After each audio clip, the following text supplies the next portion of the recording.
going on, everybody? My name is Chris. Excuse me. But I want to welcome you to Crypto Secret X Place. We talk about crypto. And today we're going to be looking at the market. We're going to be looking at some things that why banks struggle with the SEC and clarity. We're going to be looking at the price of Bitcoin, the price of XRP and SUIN. We're going to talk about altcoins and meme coins. But before we get started, you know what we got to do. Cue the intro.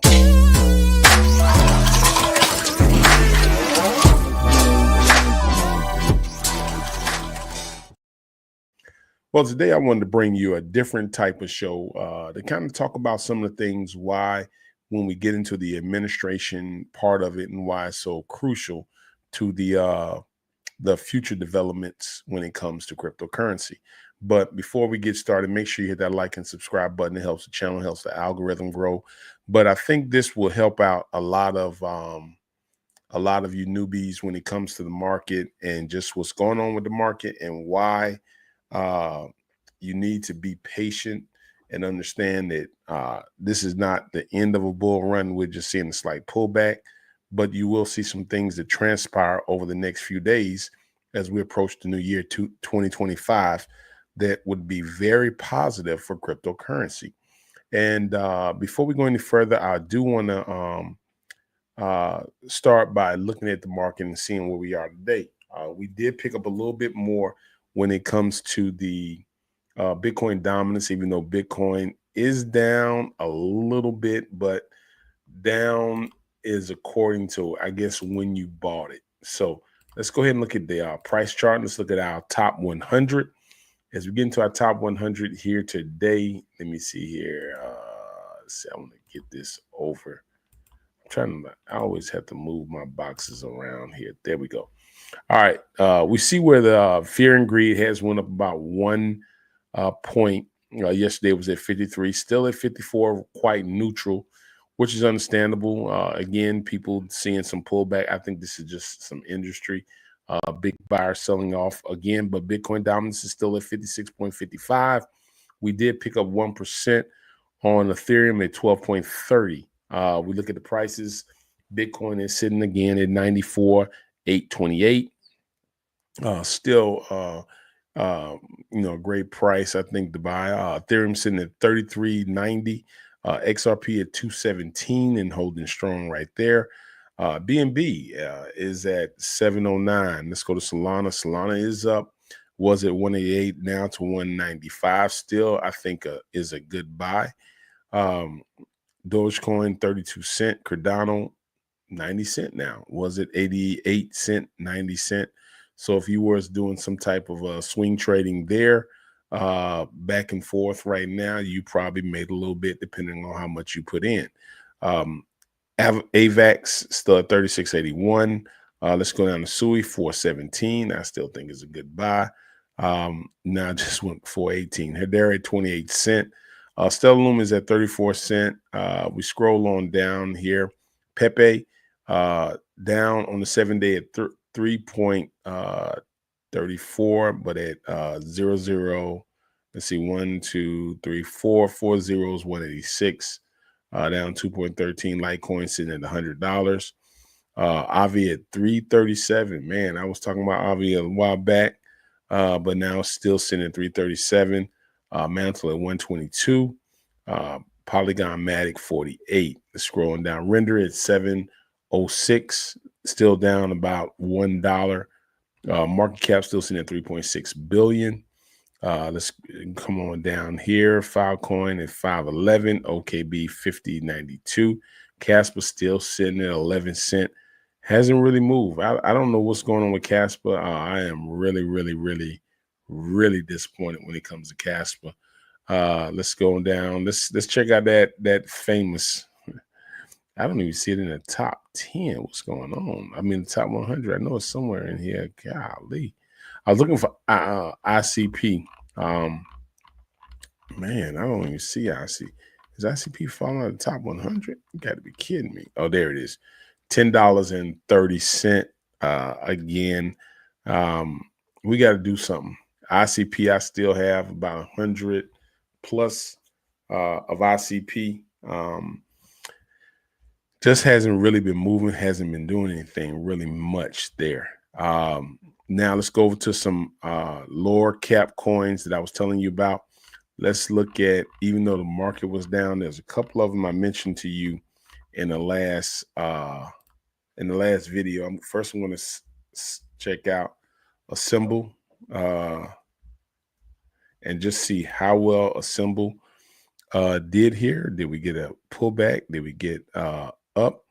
Any kind of movement up? Let's see here. Well, we got a movement up. I told you about a symbol here, and so we did get a up 6% on the 1-day chart at 354. So if you would have bought a symbol, you would have made some profit there.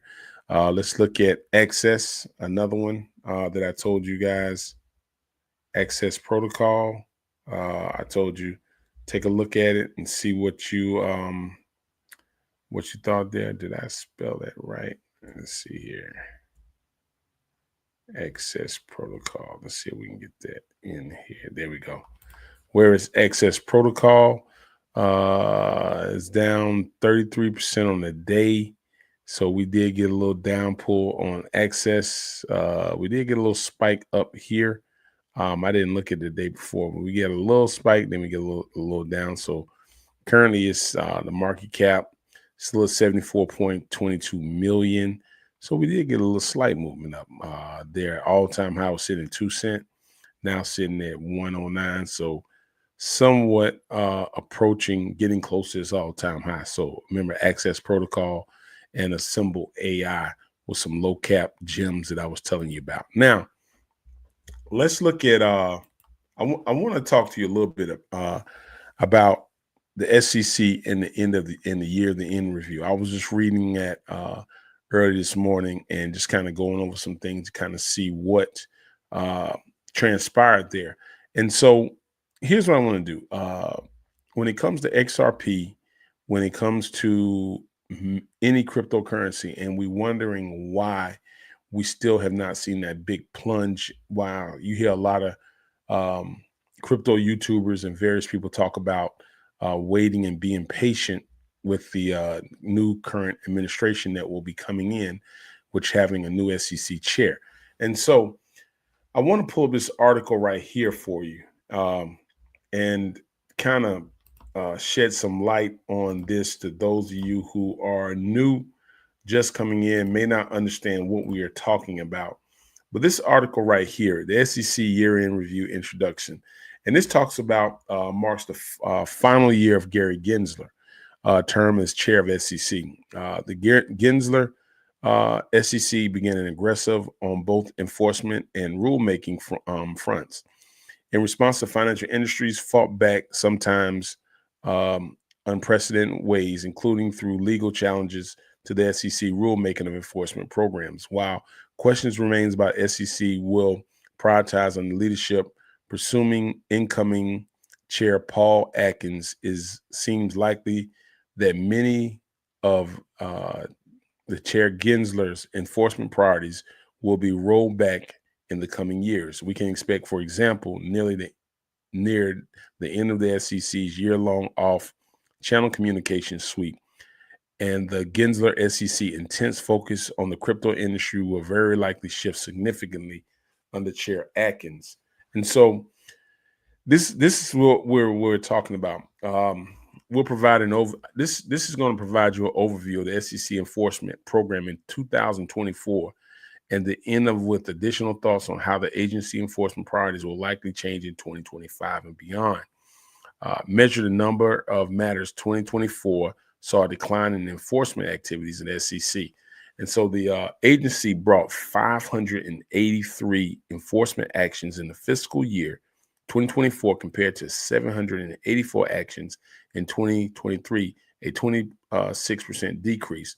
431 of those original standalone actions also down from 501 of the fiscal year, while the SEC obtained a record $8.2 billion in financial remedies. That's what the SEC collected off a lot of these companies.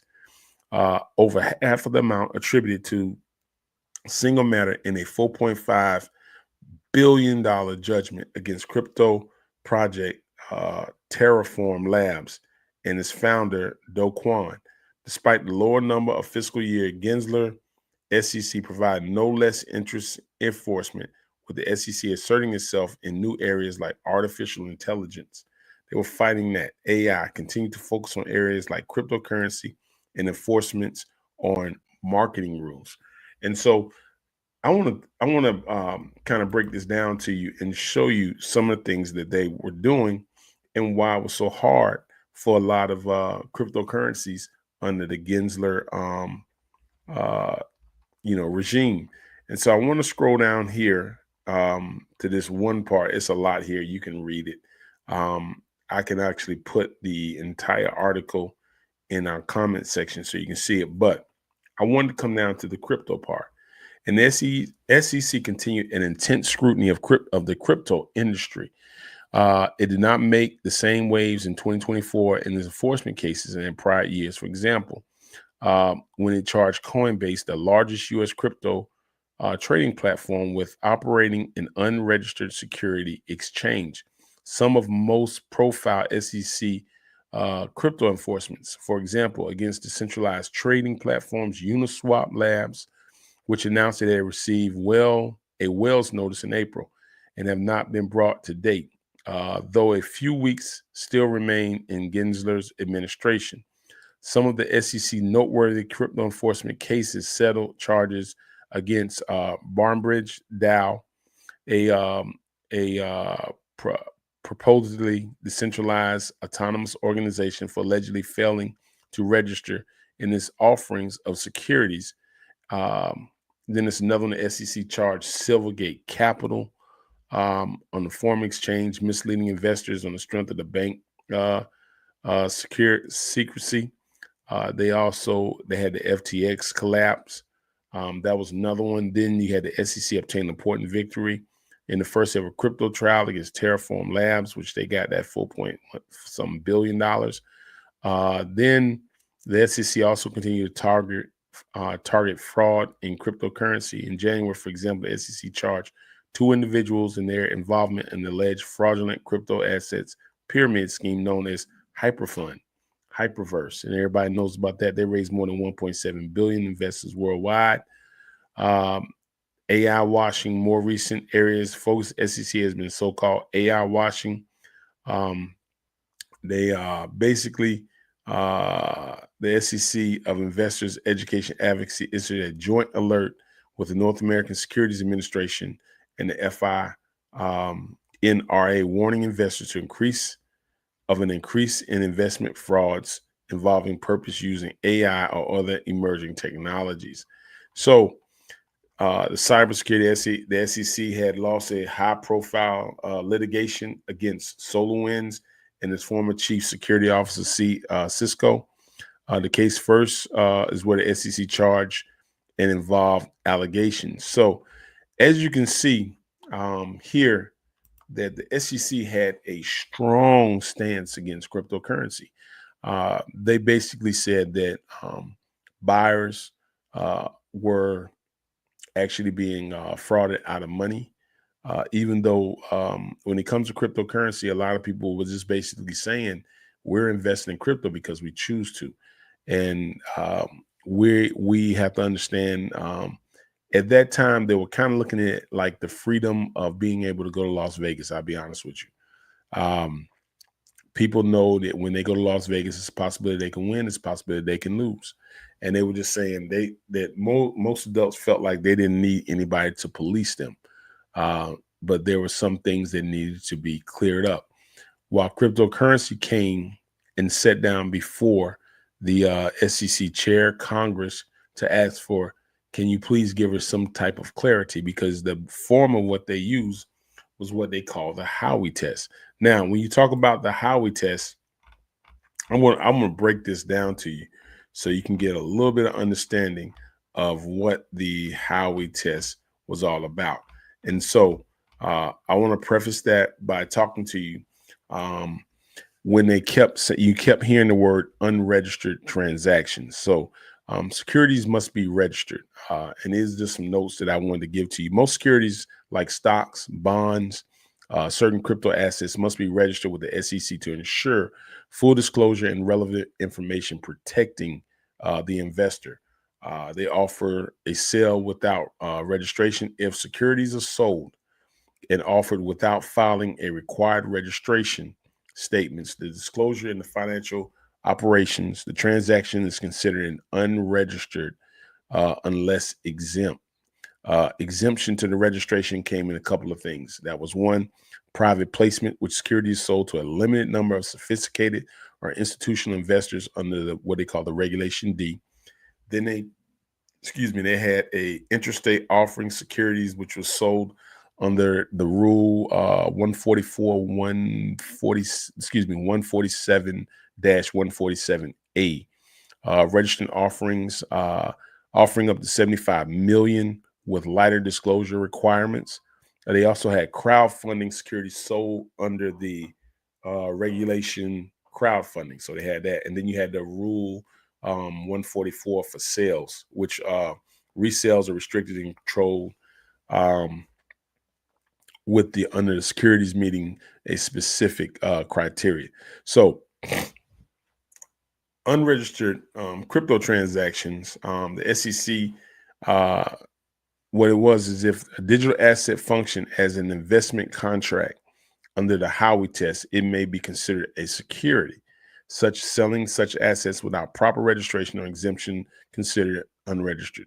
So the only thing they were using was the Howey test. Now, when it came to the Howey test, a lot of people said, well, they didn't understand what the Howey test was. You heard people talk about it. Well, I'm going to break this down to you on what the Howey test is. So let me pull this up here so you can see what I'm talking about.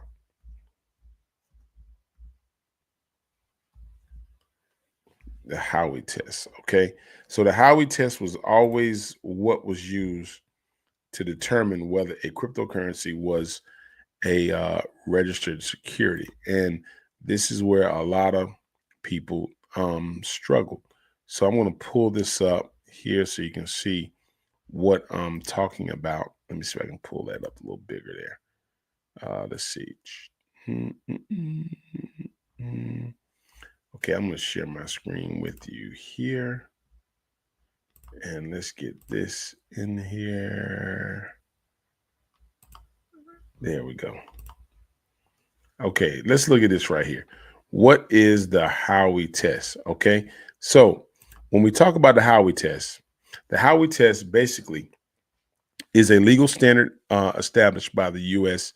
Supreme Court in 1946. This was the SEC versus W.J. Howey to determine whether financial arrangement qualifies as an investment contract and thus a security under the U.S. federal security laws. So the elements of the Howey test were as follow. Investment of money.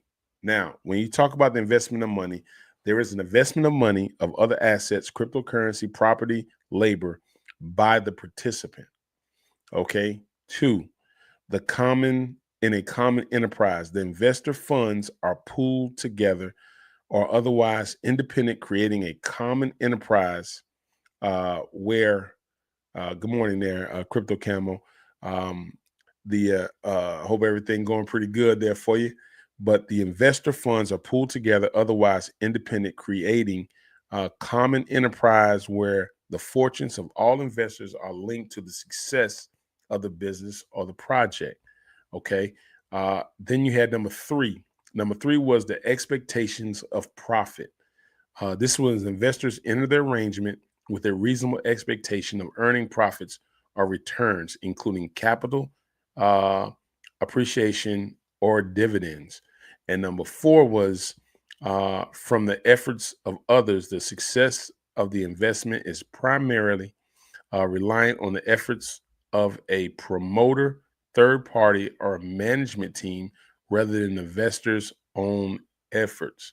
And so the application of this Howey test is widely used by the SEC and courts to evaluate whether various financial instruments, including cryptocurrency assets and initial coin offerings, which we'll call ICOs, should be regulated as a security. Okay, so that was the format in which they use um, to determine whether it was a security. But the problem with this, and here's the problem, and I want to explain to you why the banks have to wait for regulatory clarity. And this is why you hear a lot of YouTubers keep telling you just be patient, like be patient, because this is the first time we've had a crypto um, pro crypto administration. So basically, what I'm doing, I'm breaking down some things to you to understand why.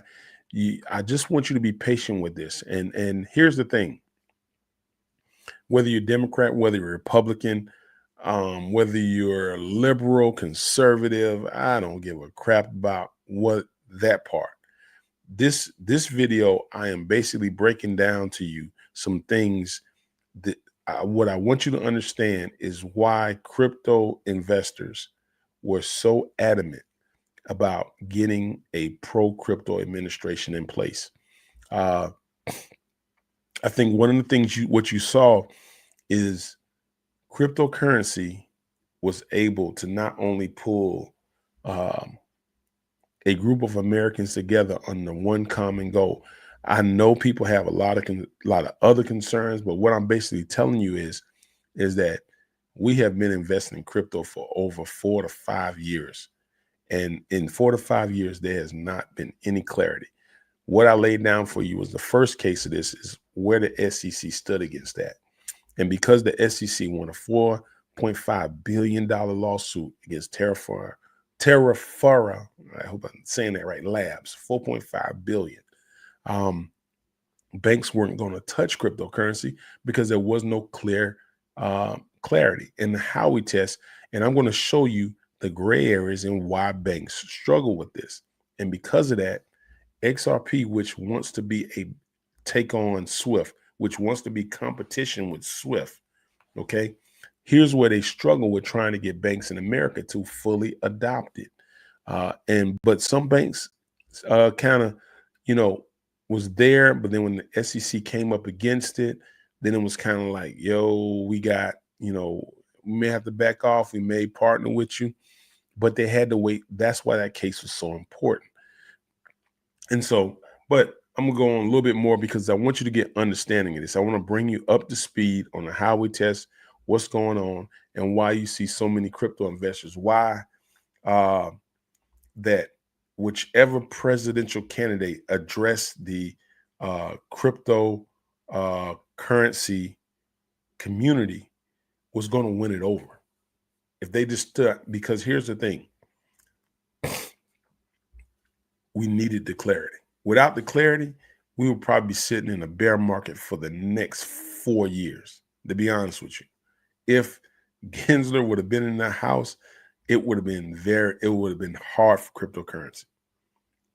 I don't even know if we would have even survived if we didn't do that. So what are the gray areas with the Howey test? Let's get into it and let's talk about it here. So let me see if I can pull that up. So now let's look at the gray areas. Okay. Let's see here.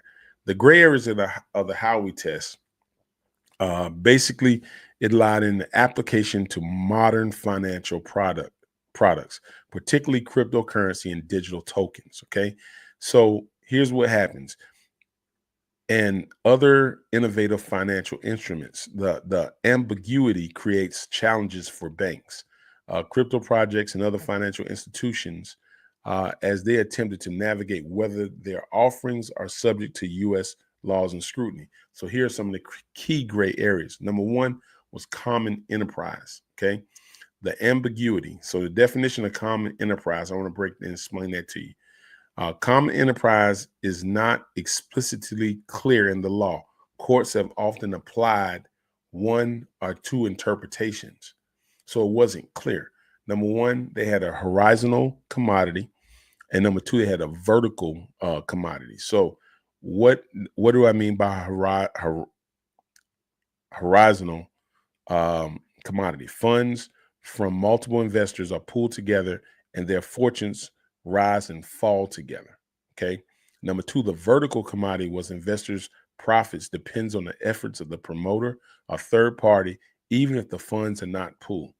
Okay, so efforts of the promoter in most cryptocurrencies, the developer is the promoter. Okay, funds pooled together and the fortunes rise and fall together. If we're staking, we're in trouble. Right there. Challenges of the banks, the financial institutions like decentralized finances, DeFi products, and certain other digital assets may not have clear pooled instruments, but they still have to rely on a promoter's effort, leading to conflicting interpretations. So those are just some of the things just with that they were talking about. And with that, the problem with that is that they couldn't, but they still had to rely on a promoter. So that one line right there, uh, common enterprise, that was a gray area. It wasn't very clear on that. Okay, so that's going to have to be cleared up. This is where when you heard President Trump say we have to have 100 days to have regulatory. So these are the things they're going to have to go over. They're going to have to clear up before any banks start really diving into it. Now, once these are clear, now you're going to see banks start coming in. That's why we keep telling you, be patient. Now, cryptocurrency is brand new. When I say brand new, it's new to big industry. But now the reason all like Michael Saylors and BlackRock and Kathy Woods and all these, you see these certain people trying to buy so much Bitcoin because they know once banks and stuff come in, how that's going to increase the price of Bitcoin. But here's the other thing. There are other crypto projects that can do some of these other things like XRP with banks and peer-to-peer transactions and all this stuff. And people can accept payments through cryptocurrency. All this stuff can be cleared up once we get U.S. regulatory clarity. So let's look at the other one. The next one was the efforts of others. So here's the ambiguity with that. Okay, when does an investor reliance on a promoter, a third party, end? For example, let's say a blockchain project may start with heavy reliance on a core team. Now, I'm going to use the meme coin sector. When you launch a meme, you have to have a team. Okay. You have to have a team. The leader is the dev. All right. For example, a blockchain project may start with a heavy reliance on a core team, suggesting its security, but later become decentralized, suggesting that it is no longer security. When does it become decentralized?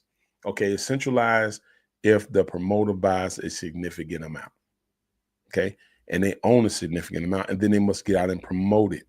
But once it's sell-offs, and then you have 2% here, 2% here, 2% here, now they consider that decentralized. It's centralized when one person owns the majority of it. It's decentralized when everybody just has a part of it. Okay.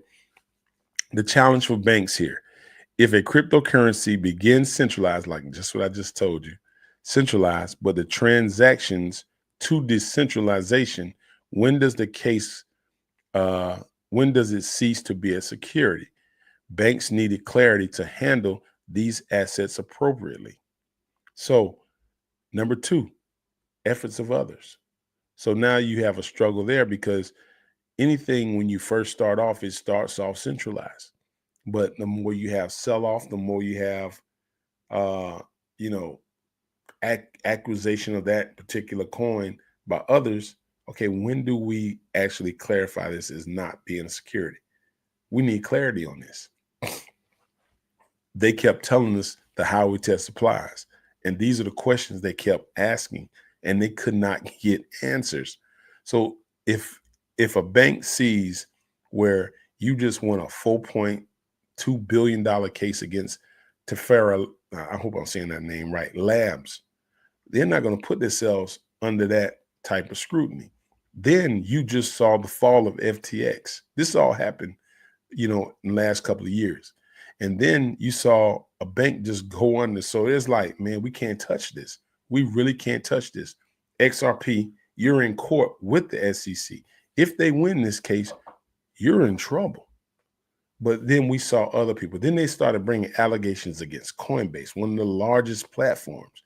These guys were going. We saw Binance CEO Easy get locked up. So these are some of the things we were going through during the bear market, and they don't have clarity. And they kept asking. I will bring you back and forth. You can look at cryptocurrency on the Hill. They were sitting before Congress, and they were basically Elizabeth Warren and a couple of other people. They were just hammering it, saying, and they kept saying they listed all the terrible things of cryptocurrency, which scared a lot of new investors, which scared a lot of people, and it kept the price down. Okay, what's the third one? Expectations of profits.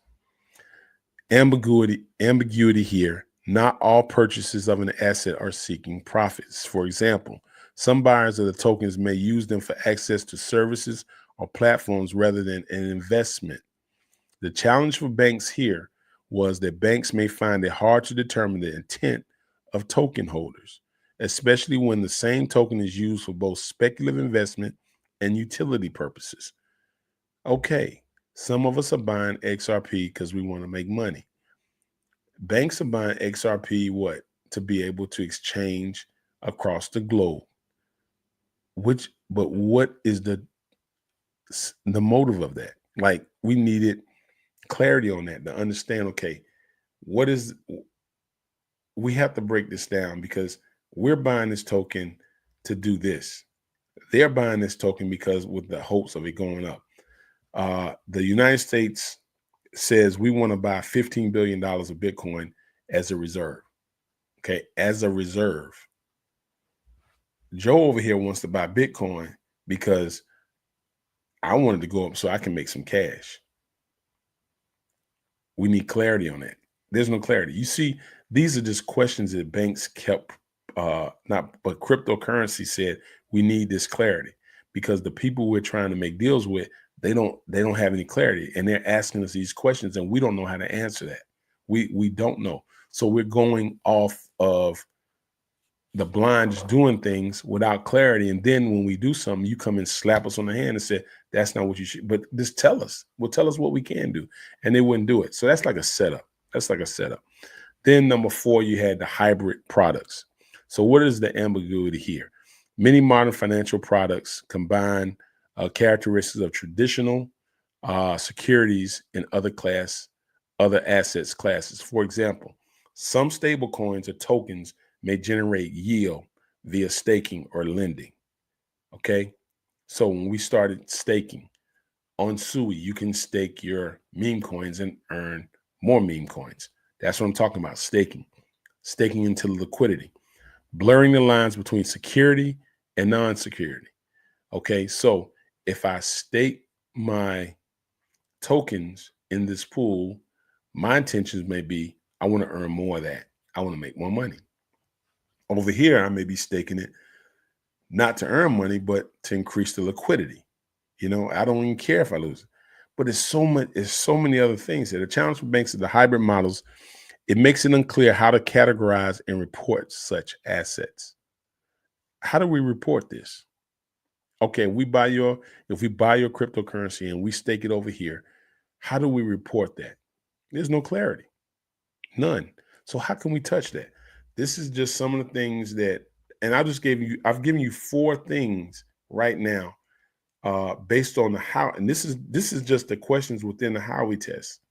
This is what the adoption, and here's the thing what we're telling you. Here's the main thing we're telling you, a lot of you, this new cryptocurrency. This is ground level. We bought in a bear market on ground level without any of these things being clarified. So it's brand new. So now President Trump comes in and says, you know what? As a matter of fact, after I go through this, then I'm going to play not the whole thing because I've played that several times, but a snippet. And I want you to listen to his speech again. Like, with you're knowing these things that the banks had they were in the gray area on, right? Then I want you to think about cryptocurrency now. Then I want you to think about what he said before he was elected, and now look at it after he's elected, with everything that's been said, and tell me why you wouldn't think, even though I'm not your advisor, financial advisor, why you don't understand that cryptocurrency is here to stay. I just don't understand that. People still saying, I'm not gonna mess with it. I'm like, fine, that's your choice.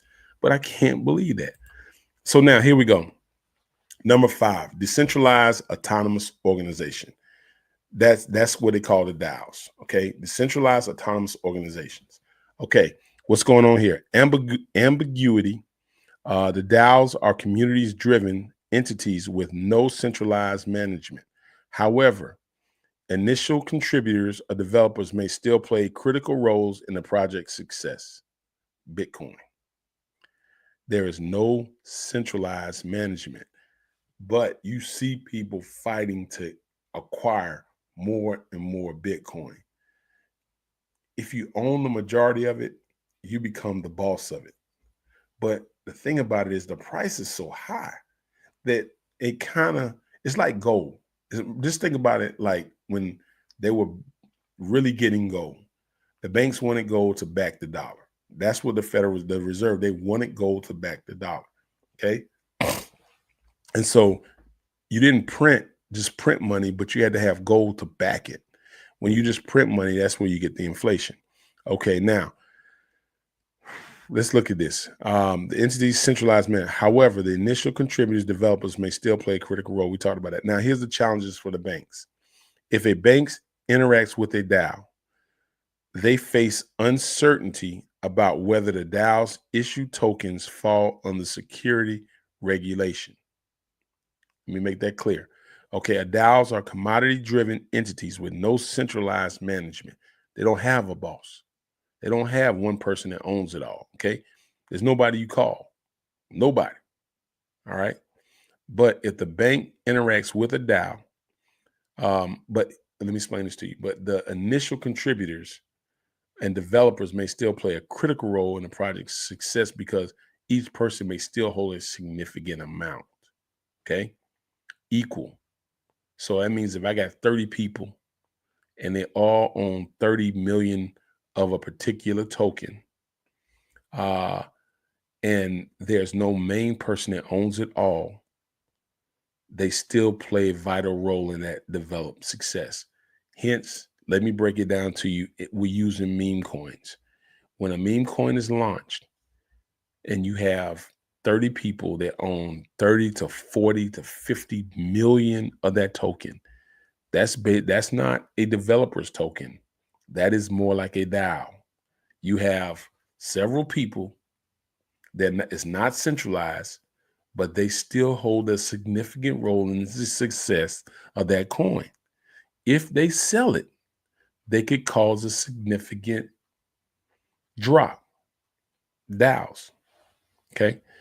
If a bank interacts with a DAO, okay, that could be one person, two persons, and face uncertainty about whether the DAO's issued tokens fall under securities.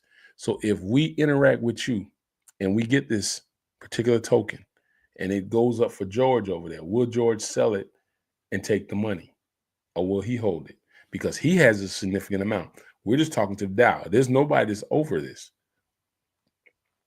We need clarity on this. If we talk to one person, will we get penalized if this person sells it because they made a profit? Or will you say, no, that's just them? Or will we tell them, what's the rules? We need some rules. Challenge for the banks. All right. Number 6, foreign and domestic application. Okay. What's the ambiguity here? The SEC jurisdiction is limited to the U.S. securities laws, but many crypto projects are global. Okay. XRP went out and established partnerships in various other countries. Okay. They've already adopted it. Bitcoin has already been adopted as a form of the overall payment system. They've adopted it. Okay. Projects are global. Tokens may be developed and sold outside the U.S., yet traded by U.S. investors. Okay. Here's the challenge for the banks. Banks are often operate globally and may need to comply with varying regulatory standards, leading to confusion about handling cross-border transactions, foreign versus domestic. Now, who wants to be cross-border transactions? You hear cryptocurrency, but the number one that keeps talking about that is who? XRP. We want to be cross-border transactions. But the gray area for the banks is if we operate, we got various regulatory standards leading to confusion about how to handle this. Because we can do this over here, but we can't do it over here. So how do we handle this? Like, when it's not in the US, we can't touch you yet until we get the regulatory clarity. Again, everything I'm telling you, then I'm going to play the speech. I want you to go back and listen to it. I hope this is clearing some things up for some of you who think cryptocurrency is going away or you think it's a scam. No, it's not a scam. It's just in the beginning phases. In beginning phases, you need to have structure. And if you don't have the structure, you're gonna really struggle with this thing. All right, now 7, token evolution. The ambiguity here, tokens can evolve over time. For example, here we go. An ICO token might initially rely on the efforts of a team, meeting the Howey test criteria. We already went over that. But over time, as the platform becomes decentralized, the reliance on the team diminishes. So over time, as the platform becomes decentralized, as more and more people own it, as more and more people invest in it, as more and more people own a significant amount, the reliance on the team diminishes because the team doesn't have to do that much because now it's self-running, it's self-generating. All right. Bitcoin is self-generating. You don't call anybody, hey, I lost my Bitcoin. How do you handle that? There's nobody to call. It's like gold. You don't call anybody on gold. I found some gold now. I need to call. There's nobody to call. All right. And so the team just diminishes. Hence, let's look at some memes. You got some meme coins that you still got people that own it, but there's nobody really to call there. Okay. When the meme coin just graduated where there is no face, the meme coin is the face. And I'm using that because a lot of us delve in meme coins. And this kind of helps you understand some things of why developers struggle with this because, you know, you got to look at, are you a DAO? Are you a sole developer? Are you a sole owner? The promoter of the team? It's all of that. Okay, now what's the challenges with the banks? Token evolution. They may struggle to determine at what point a token stops being a security. At what point? When do we stop? Like what's the determination? Is that the coin is 80% decentralized, 20% decentralized, 30% decentralized? When do we determine it's not a security? There's no clarity there. So we have to establish that clarity. All right. And so once we establish that clarity, we begin to understand that. Number 8, the lack of SEC guidance. The SEC, here's the second thing. I mean, the 8th thing. The SEC has not provided exhaustive guidance on applying the Howey test to modern financial investments, leaving banks and other institutions to interpret outdated framework in novel contexts. Okay. And I'm going to say that one more time. I'm going to put that up here so you can see what I'm talking about. The lack of SEC guidance has not provided exhaustive guidance on applying the Howey test to modern financial investments, leaving banks and other institutions to interpret out an outdated framework. So basically, it would be like you're taking a job, you're going on a job, and as you get to the job, they don't tell you what the standard is, what the rules are. They just put these things on the desk and say that you interpret it, you do what you're gonna do, and if you do something wrong, then we'll bring the hammer down on you. We'll write you up. But other than that, we ain't gonna talk to you. There's nobody gonna touch that. Even though you have a great product, I can't touch you, man, because I don't know what kind of pressure you're gonna bring down on me. Okay, so overall, the whole thing, when you look at it, why are banks confused? So let me summarize this up for you. Why are banks confused? Banks are heavily regulated entities which must carefully access compliance risk. However, number one, the lack of precise definition for key elements of the Howey test means the banks cannot reliably classify certain assets. Okay, that's number one. Number two, the SEC often takes a case by case approach, leading to inconsistent proceedings and regulatory uncertainty. You can't go case by case. When you start doing that, basically you're saying, we'll see what you do and we'll apply that to you versus this. Um, the global nature of crypto assets, uh, compliance, assets complicates compliance with the U.S. securities laws when customers or counterparts operate in multiple jurisdictions. Multiple jurisdictions. So when the nature of the cryptocurrency assets complicates uh, compliance with U.S. security laws when the customer or counterparts operate in multiple jurisdictions.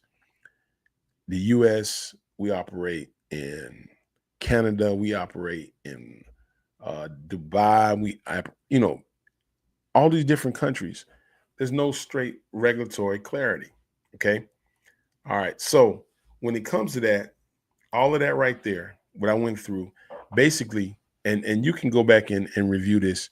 Uh, this is why I tell people this bull run hasn't truly, you haven't seen the manifestation of what this bull run is getting ready to produce. Now, why people say this may be the last bull run we may encounter of this magnitude is because, number one, once you have regulatory clarity and banks can now really jump on assets, really buy assets, really, add that to their reserve, the US can, once that's clear, the prices of these things may go astronomically high. Okay. So those of us who have been buying it at the prices of $2.50 and 60 cents, and we've been holding for years, now certain projects that people adopt, them things are going to explode. Why do I say they're getting ready to explode? I will explain that to you. So now, I'm not going to play the whole thing, but I am going to play a part of it. Here's the thing I want you to understand. And now, some other countries, we don't have to worry about all this stuff because they have adopted cryptocurrency, right? But a lot of things are based on, I'm not saying the US, a lot of things are based on certain things that the US does, okay? Cryptocurrency is going to operate whether the US adopts it or not, period. It's going to operate. But the SEC was making it hard where we couldn't even buy, like, there's certain things I can't even buy in the States because they say we can't operate in your region because of the clarity rules, because of the SEC. They can't even operate. So that's why we struggle to buy certain things. Like there's certain exchanges in America we don't have access to because of the regulatory clarity. Now, I'm going to play this speech. I'm not going to play the whole thing, but this is now with this president has been elected into office. Okay. The main person that was bringing down a hammer on cryptocurrency, he's going to tell you what's going on with that. We already know. Now, listen to this speech after we went through this of what he's saying now. Now, I'm going to play it for you a few minutes. Hang on there. Don't forget Democrat, forget Republican, forget left wing, right wing, forget all that stuff and just come into the realm of us, crypto investor. And here's what we're hearing after we have sat on the sideline for the past 4 or 5 years and listened to what's the security? We'll handle that case by case. How do we operate? We'll handle that case by case. How do we apply whether it's with our ICOs? We'll determine that off the Howey test. Can we partner with this bank even though we operate out of states? The banks, we won't tell you. You just apply the Howey test and we'll tell you whether you make a mistake or not. Now listen to this under the new administration. I pledge to the Bitcoin community that the day I take the oath of office, Joe Biden and Kamala Harris's anti-crypto crusade will be over. It will end. It'll be done. It'll be done. The moment I'm sworn in, the persecution stops and the weaponization ends against your industry. And as long as I'm in the Oval Office, on day one, I will fire Gary Gensler and appoint a new SEC chairman.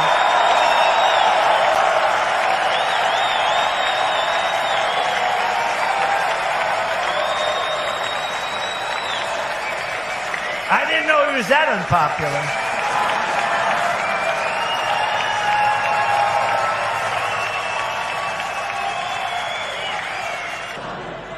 Let me say it again. On day one, I will fire Gary Gensler.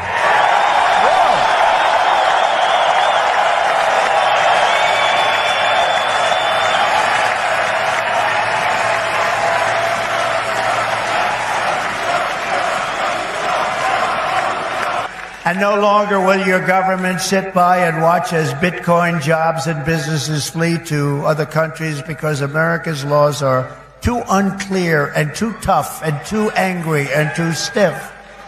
We will keep each and every Bitcoin job in the United States of America. That's what we're going to be doing.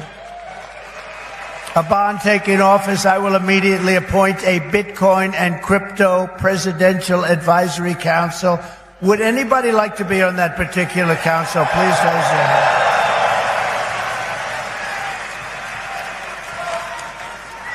Their task will be to design transparent regulatory guidance for the benefit of the entire industry, and they will get it done in 100 days.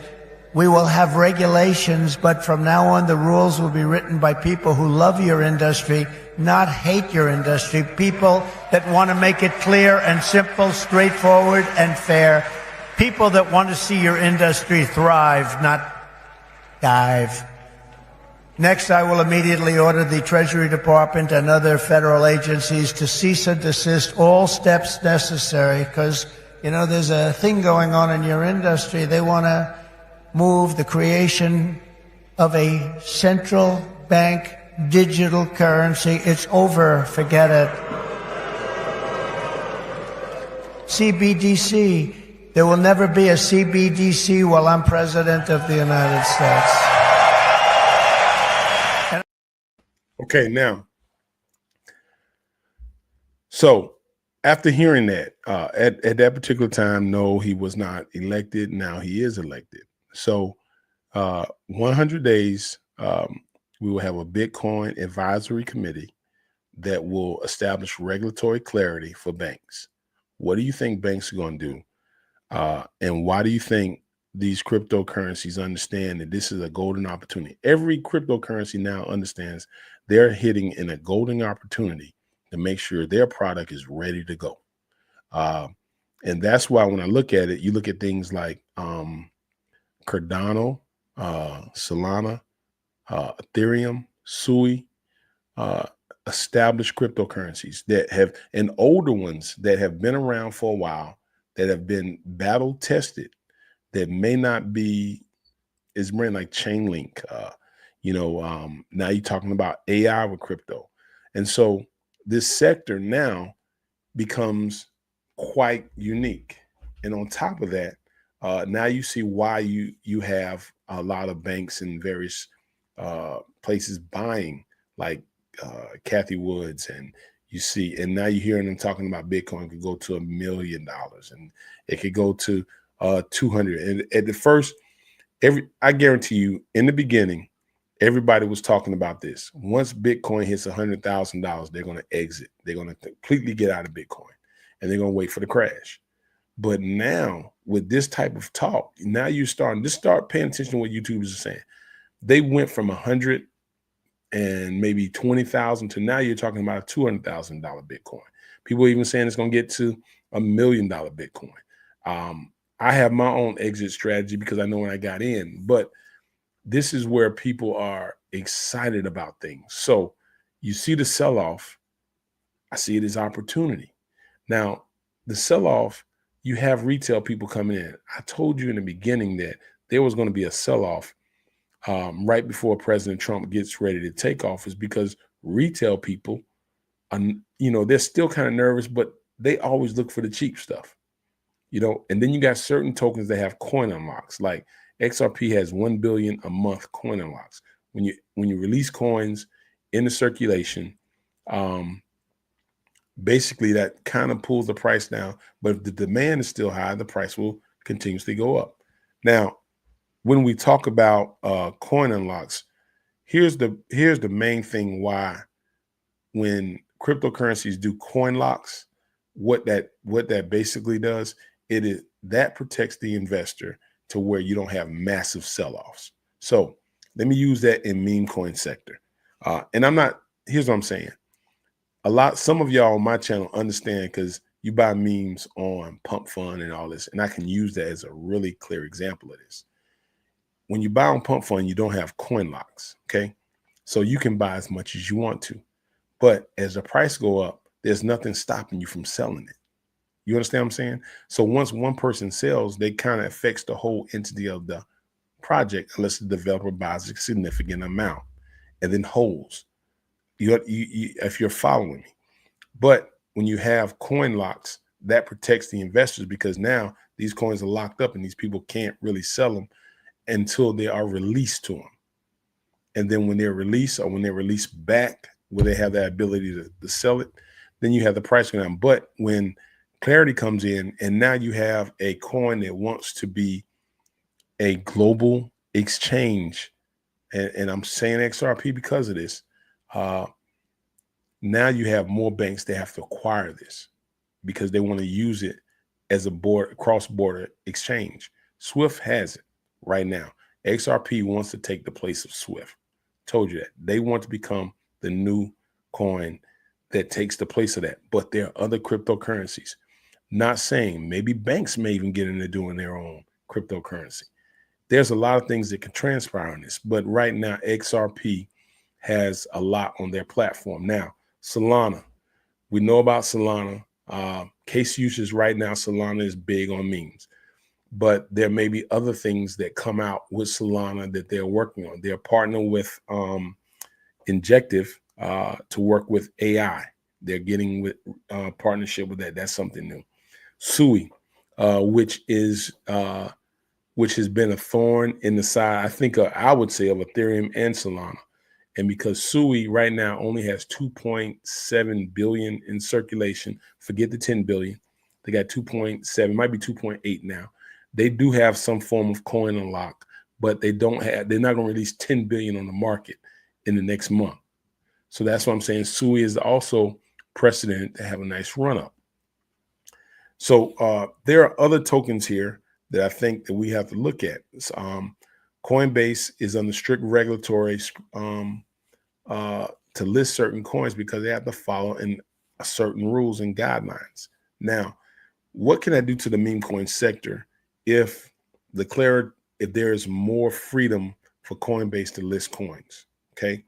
If you notice, when you look at certain coins on Coinbase, you can go into the Coinbase wallet. They have coins that they have followed and they keep eyes on that they list there that you can only buy in the Coinbase wallet. You can't buy it on the exchange, but you can't buy it on the wallet. The wallet operates globally. Coinbase operates, but they're in the U.S., so they have to operate on the U.S. security laws. And so with that being said, they're strictly with the United States. But now with Chairman Atkins coming in, who has been in Bitcoin and cryptocurrency for a while, President Trump has met with Coinbase. He's met with the major crypto exchanges. I've even heard that they're thinking about coming out with their own exchange. So this is really a positive time for cryptocurrency. But the thing about it is we're going to experience some dips along the way. People are going to take profit. People are going to reinvest in. Okay. That's just a part of it, man. So don't get bent out of shape when you look at your, portfolio, because what I would tell you is you have to, you don't have to do it. You don't have to. But I I am putting my money on in my regular wallets, waiting to see what happens after the inauguration, waiting to see what happens after we see these 100 days of regulatory um, rules start coming into place. 100 days. Now, if we look at 100 days and let's think about how we talked about the bull run 2025, correct? We're talking about we may see some drop. 100 days, that's close to, let's say he gets in, let's take February as the first month. February, March, April, summer, May, we're establishing regulatory clarity. And then now we have the clarity, boom, banks get operations. So we got February, January, February, March, April. I'm gonna say summer, May. Now we get into June. Now, June, the banks have clarity. Now the banks start buying. June, July, August, we start seeing crazy run-ups. September, October, November, things start mellowing out, getting way out. December, everything's kind of plateaued. Okay. People made tremendous amounts of money. All right. They started putting money into stable coins. XRP just got approved for a stable coin. You have USD has a stable coin. We have stable coins. We're not going to have a CDC. We're not going to have a centralized crypto bank. But we got all these stable coins.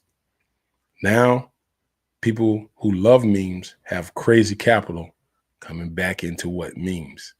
If you have the ability to stake memes and you have the ability to earn memes, now you see where I think where you're going to start seeing YouTube memes start really exploding. Why?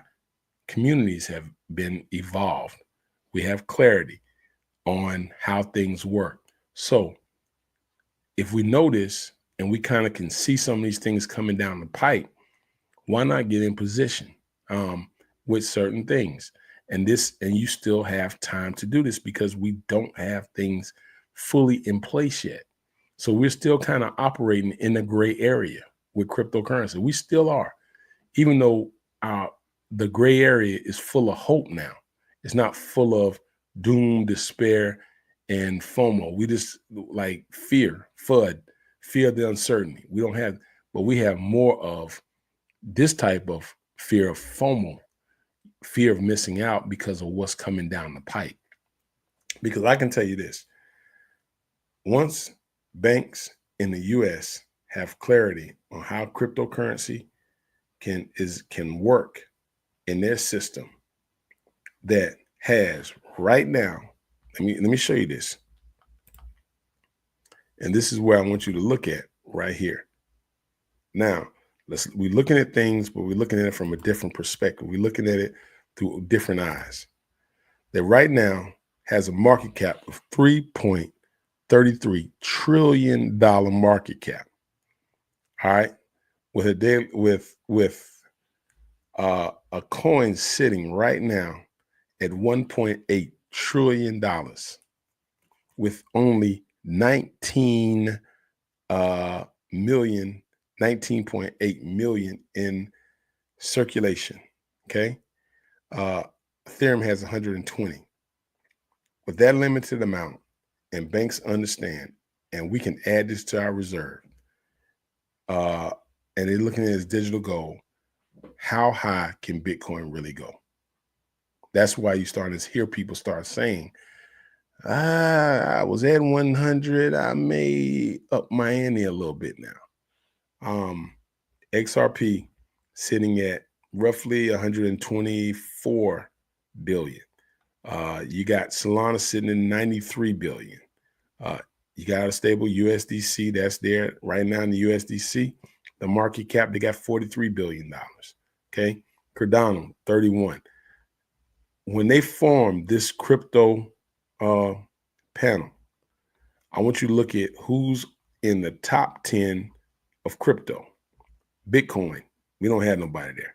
They just got people who own it and buy it. So you're looking at like people like Michael Saylors, probably Kathy Woods, BlackRock, all those particulars. I can see them somewhere in that board because they're heavy holders. Okay, and who else is a heavy holder? Ethereum. You got Vitalik, XRP, Brad Garlinghouse, Solana. God, I can't think of that name. His name just went out. Dogecoin. I don't know, but I say Elon Musk, Charles Hoskins, Chainlink. I have no idea. Shib, Sui. We got somebody in Sui, but if you're looking at people who's on that board, I would be looking at some of these top 10 cryptos. And right now, the top 10, look at your top 10 coins. Okay. AVAX, I'm not sure who's the main person with AVAX, but they probably will be in Tron. You can't really buy it. But now, let's look at American-based companies. All right. American-based company, Bitcoin.